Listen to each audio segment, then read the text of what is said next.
This video shows you how to make Kisra, a tasty, thin, fermented flatbread typically eaten with stew. Here we ate it with a delicious squash stew. You can also have it with the okra and lamb stew recipe that we made, the link will be in the description box, as well as any other recipe that you prefer. We started off by mixing 1 cup of water, 1 tablespoon of salt, 1 cup of Jowar, also known as sorghum flour, 1 cup of plain flour, and then we mixed it really well and added another cup of water to help.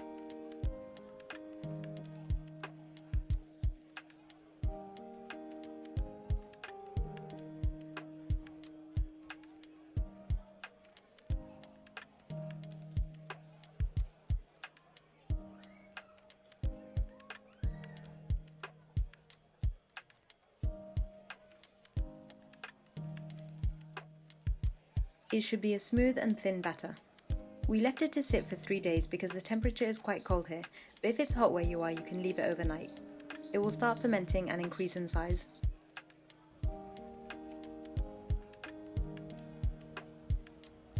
A couple days later, in a big bowl, we started to make the Kisra mix by adding 2 cups of the batter we made, 2 cups of water, a pinch of salt, an optional half tablespoon of citric acid powder, 1 cup of malt flour,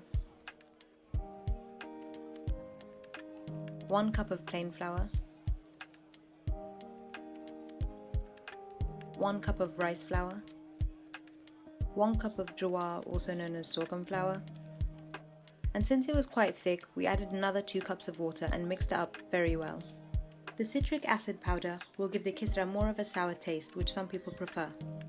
It could be added if the overnight batter mix didn't react well, or if you didn't have enough time to make it. Next, get a small cup to carry some of the Kisra mix. We used the lid of a big bottle with a flat back and cleaned it well.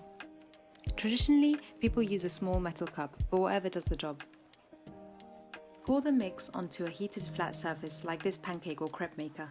Quickly spread the mix with the back of the cup or a card until it's a thin layer like you see here.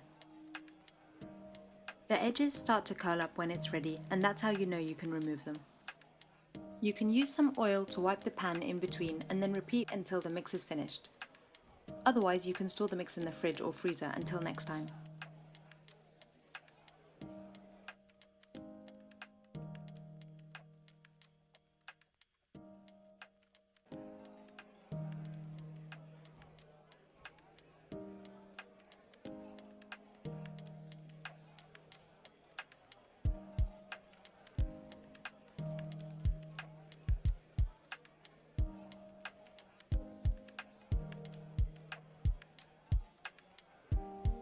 Once complete, it's ready to eat.